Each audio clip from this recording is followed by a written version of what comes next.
Saya selalu katakan begini, kalaulah seandainya agama Kristen itu yang benar, dengan tokohnya adalah Yesus, kemudian umat Kristen masuk ke dalam sorga, insya Allah umat Islam juga akan ikut masuk ke dalam sorga. Kenapa? Karena kita beriman kepada Yesus.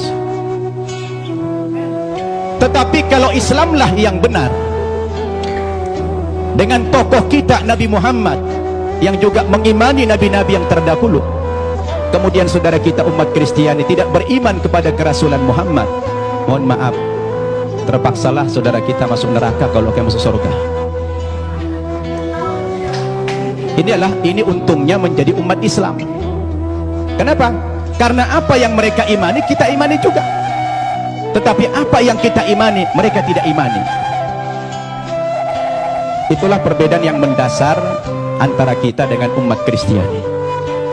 Hanya persepsi tentang Nabi Isa, dia Tuhan atau Nabi. Berdasarkan ayat-ayat Alkitab yang sudah dipaparkan begitu banyak oleh Ustadz Insan Mokokinta tadi, ternyata ratusan ayat yang kontradiksi. Ada yang mengatakan Nabi Isa itu Tuhan, ada yang mengatakan dia Nabi. Oleh karena itu, saya ingin mengajak antum semua untuk merenung. Ketika kita berbicara Yesus itu Nabi atau Tuhan, apa yang menjadi parameter kita? Siapa yang paling punya otoritas membicarakan tokoh ini, Tuhan atau Nabi? Menurut hemat saya, yang paling punya otoritas bukan pribadi-pribadi, bukan manusia, bukan pendeta, bukan ustadz, tetapi yang paling punya otoritas membicarakan tokoh ini mestinya adalah sumber agama itu sendiri, yaitu Alkitab atau Al-Quran. Betul tidak? Harus sumber agamanya itu yang menjadi tolok ukur. Sekarang kita pertanyakan, dari dua kitab suci ini, Al-Quran maupun Alkitab, yang mana yang memenuhi kriteria sebagai sebuah kitab suci? Nah, ini perlu kita uji. Ini perlu kita uji. Kita capek bicara ngalur ngidul, mengangkat dalil-dalil. Kalau dalil itu tidak representatif, tidak rasional, saya pikir juga percuma. Sekarang kita harus bicara dari dua kitab suci ini. Kenapa dikatakan dia kitab suci? Coba Bapak Ibu saya tanya, ada buku? Coba ada buku? Coba ada buku? Coba ada buku? Coba buku. Ya itu aja, taruh, pinjam dulu ya. Bapak Ibu saya tanya, ini kata lainnya apa? Kitab suci. Oke, ini apa namanya? Buku kan? Bapak Ibu saya tanya, ini sama ini bahan bakunya sama tidak? Sama-sama apa? Sama-sama kertas. Kenapa dalam penamaan jadi beda? Yang ini dikatakan kitab suci, yang ini dikatakan buku. Kenapa jadi beda namanya? Padahal bahan bakunya sama-sama kertas. Yang membedakan apanya? Ternyata yang membedakan kontennya, isinya. Dia dikatakan kitab suci karena memuat firman-firman Tuhan Zat yang Maha Suci. Kenapa dikatakan ini buku? Karena dia adalah buatan manusia, dan manusia tidak ada yang suci. Betul tidak? Sekarang mari kita uji. Kalau kita sepakat, apa yang membedakan buku dengan kitab suci adalah terletak pada kontennya.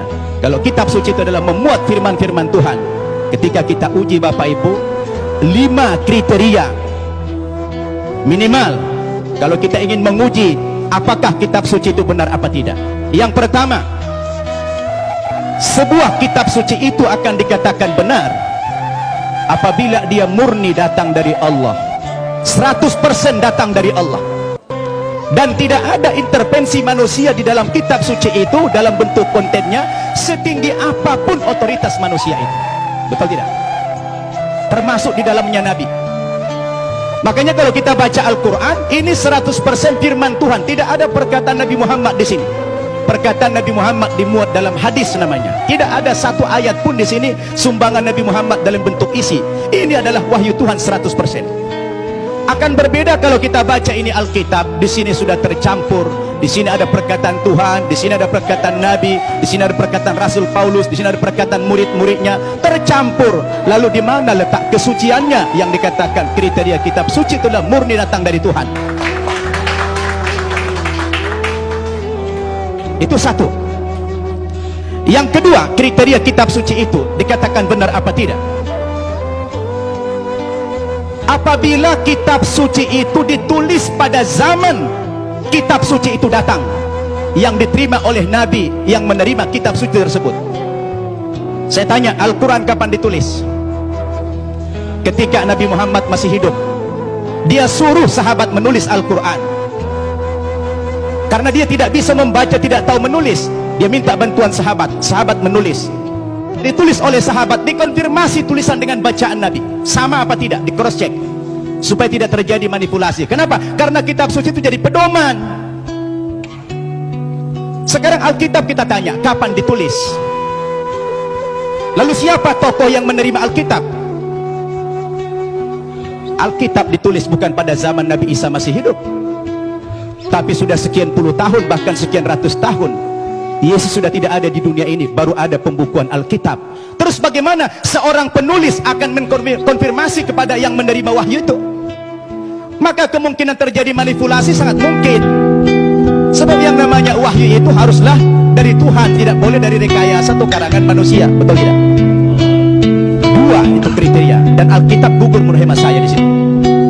Yang ketiga, kriteria kebenaran sebuah kitab suci itu adalah seorang penulis wahyu secara moral haruslah orang yang jujur, terpercaya, bukan pendusta. Penulis Al-Quran adalah orang yang jujur. Sekarang penulis Alkitab, bagaimana Alkitab disandarkan kepada Yesus, disandarkan kepada Musa, disandarkan kepada Nabi yang lain, sementara sang penulis tidak pernah jumpa dengan yang menerima wahyu itu? Bagaimana? Maka gugurlah kesucian kitab tersebut. Kemudian yang keempat, kriteria kebenaran kitab suci itu adalah apabila isi kitab suci itu tidak kontradiksi. Satu isi dia, kalau sudah bertentangan satu ayat dengan ayat yang lain, lalu yang mana yang mau dipegang? Masa Tuhan menurunkan tuntunan pedoman hidup bagi manusia, tapi manusianya malah bingung? Yang ini mengatakan Yesus Tuhan, yang ini mengatakan Nabi. Loh, yang mana yang diikuti? Ternyata kalau kita baca Alkitab sendiri, tidak pernah kata-kata dari Yesus yang muncul pengakuan bahwa dia adalah Tuhan. Kalau kita baca dalam Injil Markus pasal 12 ayat 28 dan 29, ternyata Yesus sendiri mengatakan Tuhan itu adalah Allah yang Esa. Itu ada dalam Alkitab yang sudah dibaca oleh Pak Insan. Lalu siapa yang mengatakan Yesus Tuhan? Itu Paulus ternyata. Nah, yang mengatakan dia Tuhan itu Paulus, bukan Yesus. Semestinya Yesuslah yang lebih berhak mengatakan kalau dia Tuhan. Rupanya kita baca dalam Alkitab, saya tidak tahu Pak Tahu sudah baca belum? Ya, kalau kita baca dalam Alkitab, ternyata yang mengatakan dia Tuhan itu adalah Paulus. Dalilnya di mana? Dalam Kisah Para Rasul pasal 2 ayat 36. Ya, Kisah Para Rasul pasal 2 36. Apa kata Paulus? Jadi seluruh kaum Israel harus tahu dengan pasti bahwa Allah telah membuat Yesus yang kamu salibkan itu menjadi Tuhan dan Kristus. Ya, siapa yang mengatakan Yesus Tuhan? Paulus. Kemudian dalam kitab Filipi pasal 2 ayat 11, dan segala lidah mengaku Yesus Kristus adalah Tuhan bagi kemuliaan Allah. Dia yang mengatakan itu Paulus. Sekarang timbul pertanyaan, Paulus itu siapa? Paulus itu bukan muridnya Yesus, bukan sahabatnya Yesus, bukan pengikut Yesus, tapi Paulus itu adalah musuhnya Yesus. Nah, ini dia. Dan saya baca dalam Alkitab, ternyata aktor pendiri agama Kristen itu memang bukan Yesus. Yesus tidak pernah membawa agama Kristen. Yang mengatakan kata-kata Kristen itu adalah Paulus dalam Kisah Para Rasul pasal 11 ayat 25. Ketika dia mengajar di Antioquia lah pertama kali murid-murid itu dipanggil sebagai Kristen.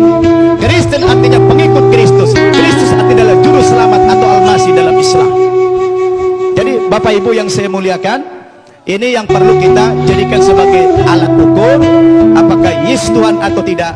Kalau sudah kembali kepada Alkitab, saya pikir jelas semuanya. Maka kembali kepada kriteria yang tadi. Apa kriteria kebenaran sebuah kitab suci?